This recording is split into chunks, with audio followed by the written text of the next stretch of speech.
1, 2, 3, 4, 1, 2, 3, 4.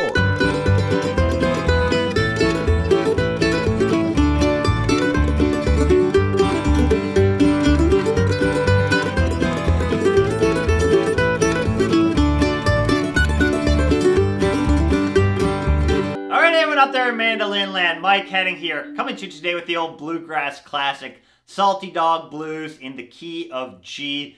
This one was obviously made famous by the great banjo player Earl Scruggs, Flatt and Scruggs. They put their stamp on this one, and it's pretty much been a jam standard ever since. We've got 2 times through the progression for our solo for this lesson. The solo is actually pretty short, so I wanted to keep the solo a little shorter on this lesson because this song can definitely be played at a faster tempo. So we have 2 times through the progression, like I said. I'll break down the solo note for note.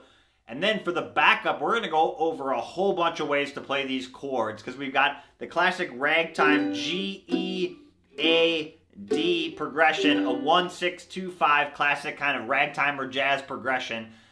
Don't Let Your Deal Go Down is another tune that uses a similar progression. A lot of bluegrass songs, a lot of ragtime, a lot of jazz, like I said. So it's a great progression to know. We're going to go over major chords, E7, D7, A7, how to play sevenths of all of them, a whole bunch of different ways to play it on the neck. Because the solo's a little bit shorter, we're going to do a really in-depth backup lesson for this song. All right, here's Salty Dog Blues in the key of G. All right, let's play the first 9 measures of Salty Dog. That'll be 1 time through the chord progression, and then the chord progression starts over. So here we go.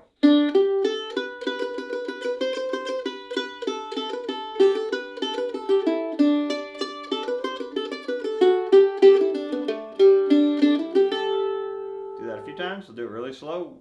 I'll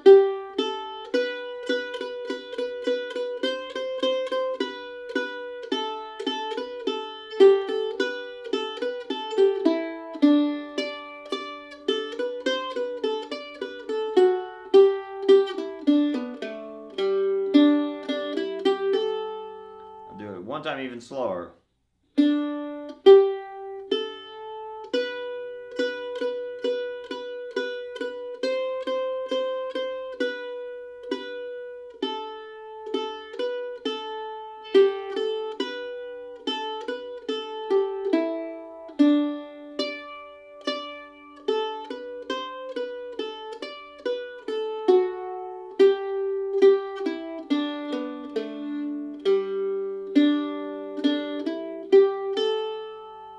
Okay, so we're in the key of G, and we're going to start in measure 1 with a little pickup. Beat 1 is going to be a rest, and then we're going to hit our open D string, and then our ring finger of our left hand on the 5th fret of the D string, and then open A.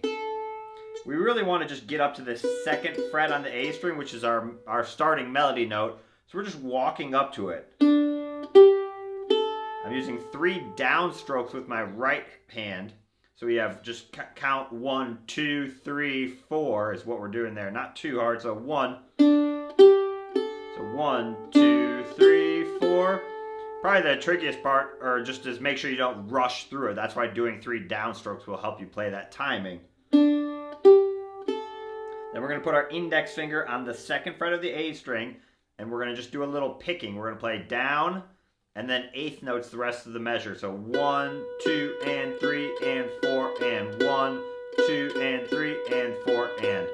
See how I'm using 2 downstrokes in a row at the beginning to play that pause. So you can see the pick direction below the tab. The staple-looking symbols are the downstrokes. The V-looking symbols are the upstrokes. That's really going to help you play the timing. So again, I've got my index finger on the 2nd fret of the A string, and I'm playing. I'm just looping measure 2. So not too hard. So let's put those first 2 together. 1.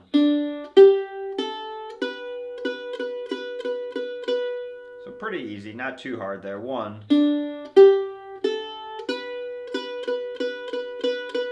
And then for measure 3, take your middle finger of your left hand and put it on the 3rd fret of the A string. Keep your first finger down, and then we're going to play down, up, and then take your middle finger off and go back to the 2nd fret and play that note twice with 2 downstrokes. So you have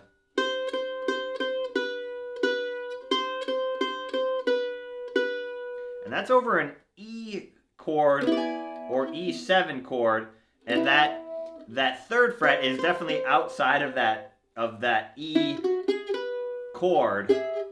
But for some reason that third fret kind of works. It's the melody, and I just wanted to point that out, that note is definitely not, if you played like an E major scale, for example, even or E, that third fret is definitely not in there, but for some reason it kind of works with this melody. So that's what we're doing there. So let's put those together. So we have 1.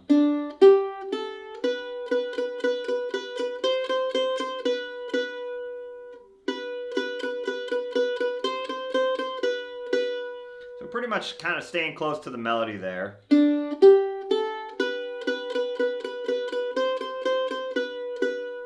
So the verse has, that'd be like the down in the wildwood sitting on the log part, if you're familiar with the lyrics.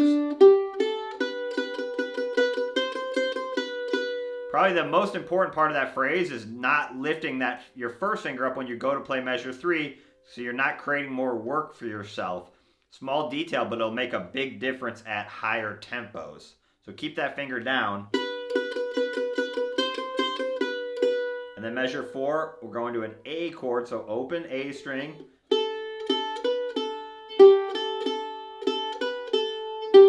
I'm just looping measure 4. We're doing down, down, up, down, down, up, down, down, up, down, down, up with our right hand pick.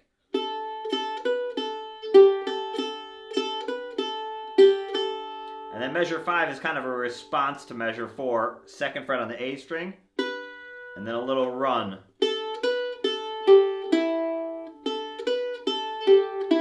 So we do a down on the 2nd fret, and then down, ups, open, 2, open, and then 5th fret on the D string with an up stroke, really important. And then 2nd fret on the D with a down. Keep your left hand kind of stretched out to where your ring finger is hovering over the 5th fret, and your first finger is kind of hovering over that 2nd fret. Don't scrunch your hand up too much. Keep your hand a little more stretched out. That'll help you play that phrase. So let's play 4 and 5 together. It's kind of a phrase. So I'll play it really slowly. Here we go.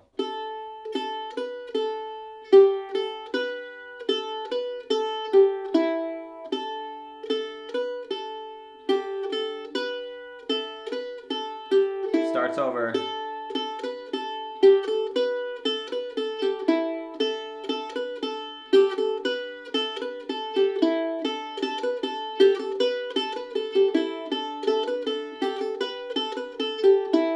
String changing practice, just do it exactly like how I'm doing. You know, start it slow and then gradually speed it up as you get it.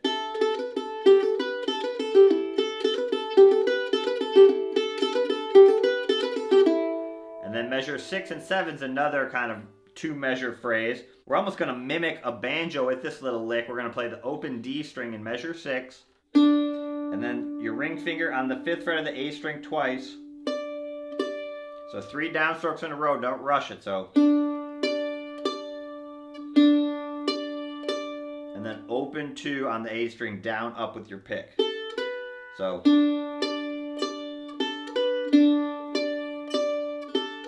And then a little ending lick, keep your first finger down, and then do 3, 2, open on the A string. And then 5, 2, open. And then land on the 4th fret of the D string. So you have.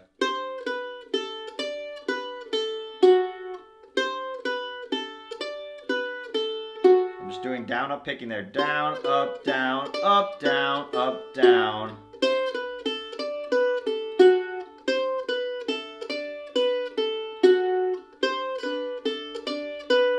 So that's measure 7. Let's put 6 and 7 together. So we have.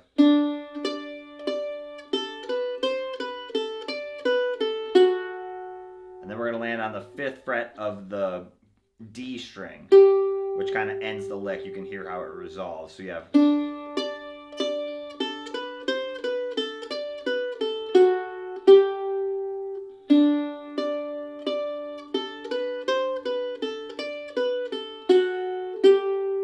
A little faster.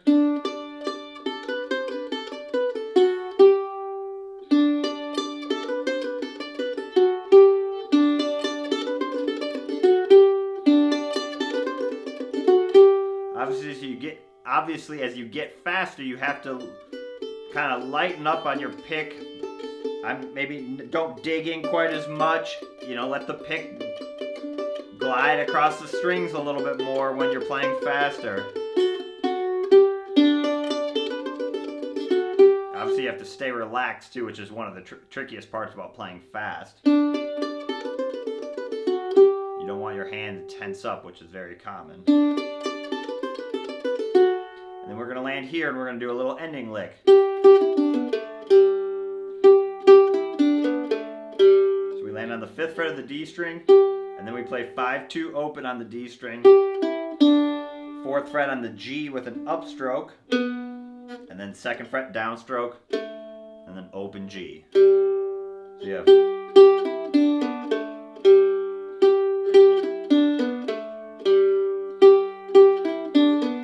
And that's just a little lick to kind of separate the two solos. So that's one time through the solo, like I said. Then the rest of measure 9 is going to be a pickup to solo 2, which we'll break down in a second.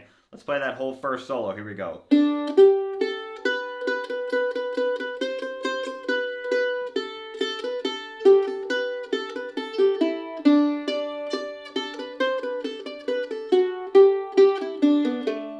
What you can do is you can hit that note at the beginning of measure 9 and then go right back into measure 1 and loop it.